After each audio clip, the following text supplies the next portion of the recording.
Good morning to everyone. ఇవాళ మనకు వచ్చేసిందంటే ఒక చిన్న topic. Rajesh world wide media నుంచి మనకు వచ్చేసిన ఒక చిన్న విషయం ఆలోచన పరంగా ఉప్పు కర్పూరం ఒక తీరుగా ఉందని చెప్పి ఇవ్వరే కానీ కర్పూరం గురించి తెలియని వాళ్ళు ఉప్పు గురించి అవగాహన లేని కర్పూరాన్ని అనే హక్కు ఎవరికి లేదు. ఎందుకంటే ఒక ప్రత్యర్థైన శాసనం ద్వారా పోటీ చేస్తున్న దివంగత మన ఎమ్మెల్యే మాగంటి గోపీనాథ్ గారి సతీమణి సునీతమ్మ గారు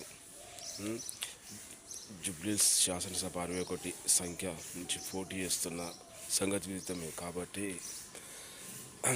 ఓటర్లు కానీ కార్యకర్తలు కానీ తమ వంతు సహాయ సహకారాలు అందించండి. కానీ ఒక రాజకీయ హోదాలో శాసన సభ్యులై ఉండి మరియు నాయకులై ఉండి కొద్దిగా ఆమెను బాధపడే విధంగా హేళన చేయొద్దని చెప్పి ఏ పార్టీ నాయకులైనా పర్లేదు, ఏ పార్టీ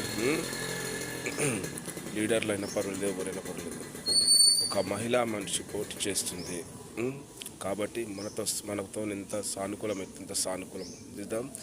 జూబ్లీహిల్స్ నుంచి సునీతమ్మ గారిని కానీ మనకు మరి ఏ అభ్యర్థి అయితే మనకు అభివృద్ధిపరంగా పనిచేస్తాడో వాళ్ళు నెగ్గుతారు. కాకపోతే చేసే ప్రయత్నం చేయాలని చెప్పి అందరికీ ఉంటుంది.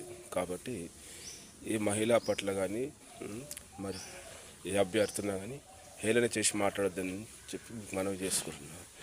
Rajesh world wide media. Friends, Victor from Rajesh.